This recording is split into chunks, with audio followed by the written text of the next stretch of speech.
Okay, now, this is a pork butt roast, and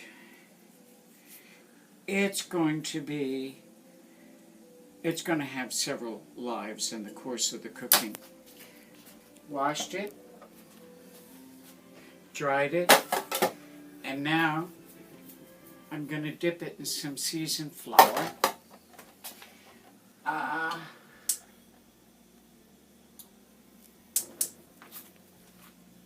Because then what I'm going to do is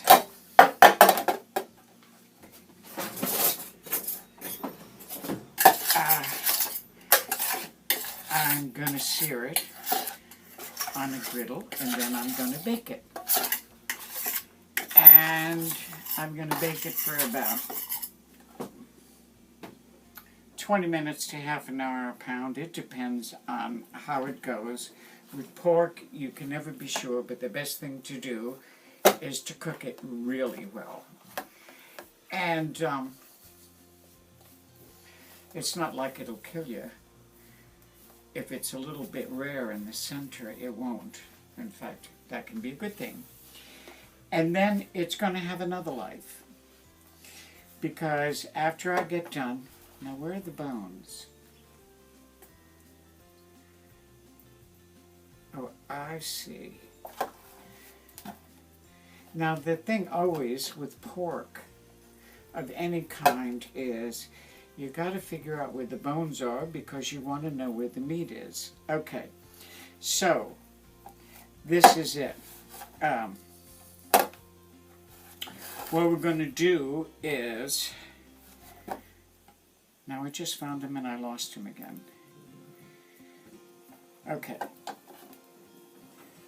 this is the bottom, and then when it comes to time to cook it, we're going to cut it this way and then that way so you get nice big pieces. And the same's true with ham. Well, this is kind of flat on the bottom, so I think that actually we're not going to have to cut the bottom to be able to get it to stand up and slice it. But then it's going to have another life. And the other life it's going to have is that whatever we decide we're done with and want to do something with goes into a slow cooker with some molasses, mustard, ketchup, and garlic for a barbecue sauce. And then it's going to cook over in the night, and in the morning you're going to have pulled pork. And everybody's going to love you. Trust me, they're going to love you. You know, I hate to sound like dream girls, but there it is. Absolutely, there it is. Because if you cook it, they will come for miles around. Anyway, so what we're doing now is we're browning the meat.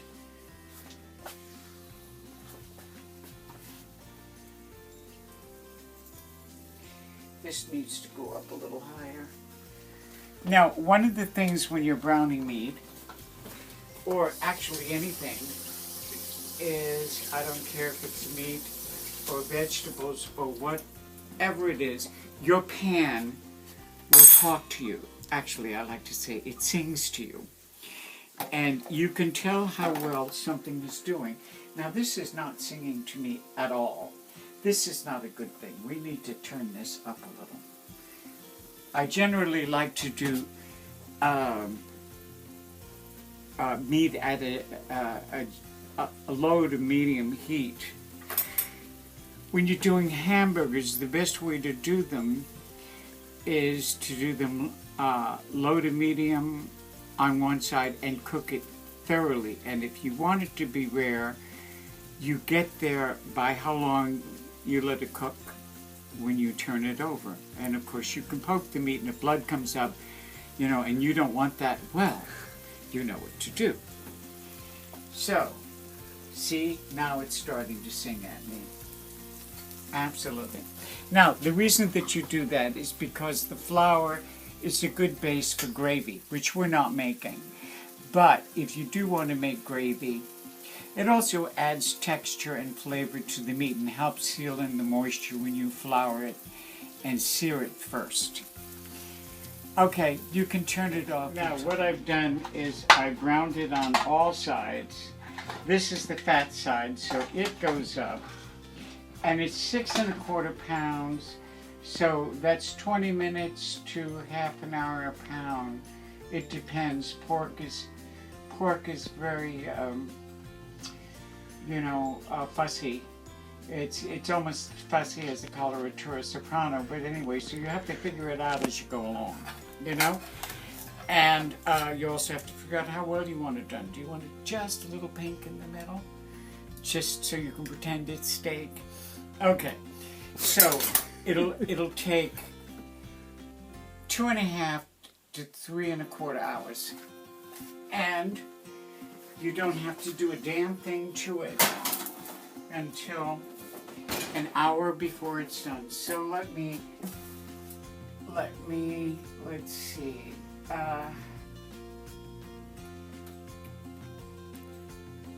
The timer is, well, we can do 90 minutes at a time. So we'll check it. Yes, dear.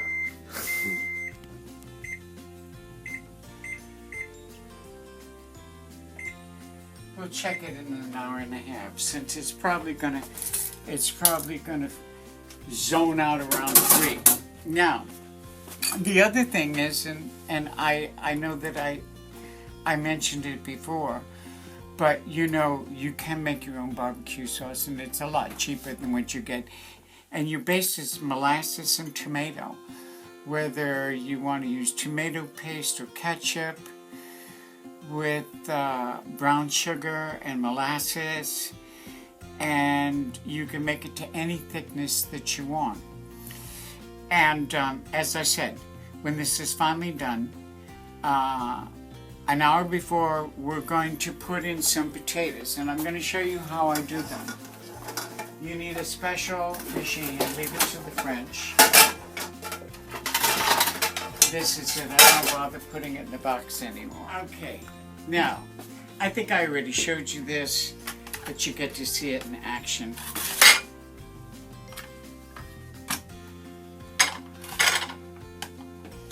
Come on. In life, nothing counts quite as much as determination. That's me in the kitchen. Okay, now this is going to be a tough one. Come on. All right. Now, a little garlic salt, and they go in with the roast.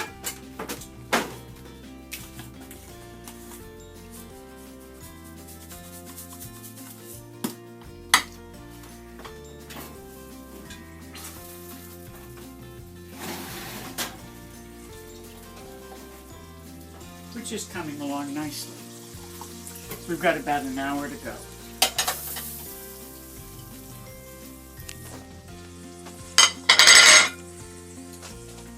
And back into its unnatural habitat. They need to be stirred about every 15 minutes so they cook evenly and you get all that lovely pork fat on them. And they get nice and crispy. The other thing that's really good is to use new potatoes that are canned. They come a pound in a can. And they're ready to go in the oven. Just drain them, slap them in, and they get nice and crispy on the outside and very tender on the inside. And then you let it sit for 10 to 15 minutes. You can put the veggies back in while you do that, or take them out entirely and make a gravy, which I'm not going to do right now. Thank you very much. I don't feel like one. I don't know, this still looks awful rare.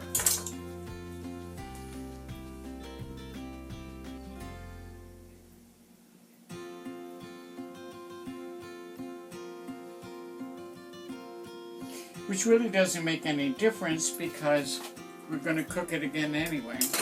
and the outside is bound to be cooked. Anyway, let's have another kitchen mishap and see if I know what I'm talking about. Well, it wouldn't be the first time I messed up dinner. Though I don't usually do that right now. Now, let's see, where's the bone? Alright, let's cut it this way. Turn it off. You ready? Ready. Come over here. Okay, now, this is part 2 of the roast. We're doing pulled pork now. This has been sitting in the crock pot all night long. And as you can see, everything is falling off the bone. And the deer thing really didn't have enough fat on it last night. We got too much of it in the thing. But anyway, so pulling it apart is an easy thing. But now we've got to put some moisture back in. This cooked a lot drier. But then, you know, I wasn't up all night nursing it. And so that's all right. It's sort of like the moisture that gets your face into trouble with acne is not the moisture that you put on it, it's the moisture that's already there. You got to take it off and then put some moisture on it. We're moisturizing here, just in case you need to know. You know the 3 beauty words. Moisturize, moisturize, moisturize. So we're going to make up some of our own sauce here. First of all, some molasses.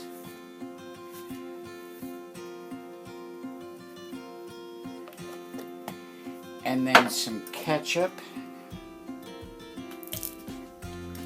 A lot of ketchup.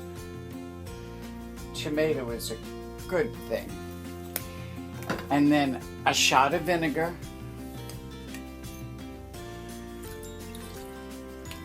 Just to give it a little tang. And then some brown sugar, which is always the hard part because brown sugar is always hard as a rock. No, we're in luck. We're absolutely in luck. Just leave it. We'll have the maid get that. Yeah. Okay, now.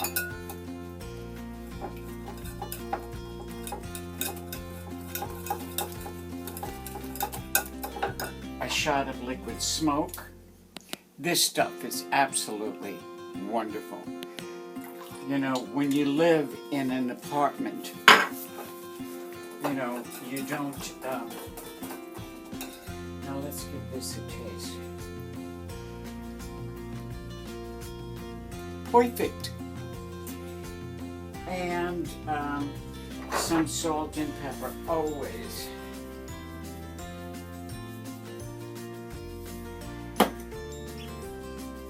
And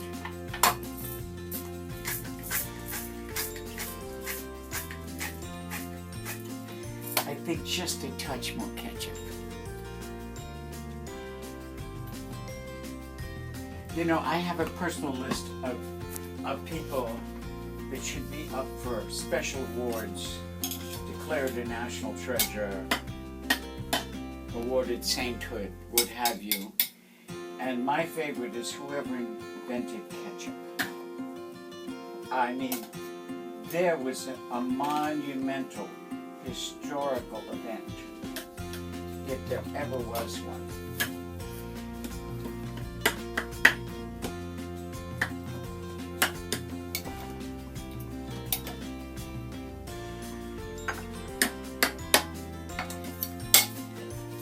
Okay.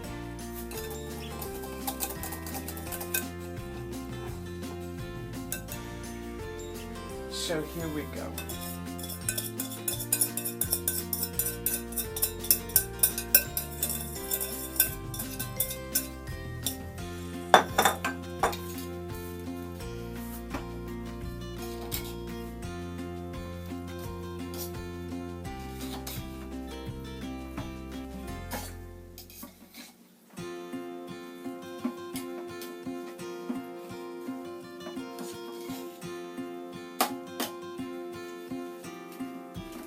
So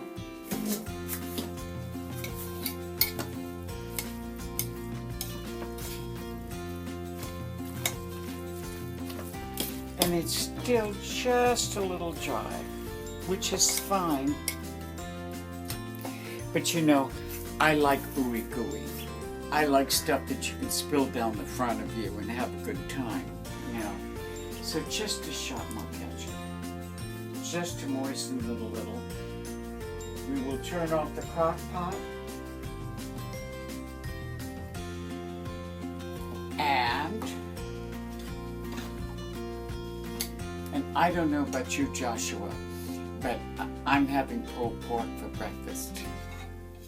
Lovely. Okay, now I guess that's it for this. We tried to make it shorter because the last one was a chore, I know. Thank God bless anybody who went through all of that.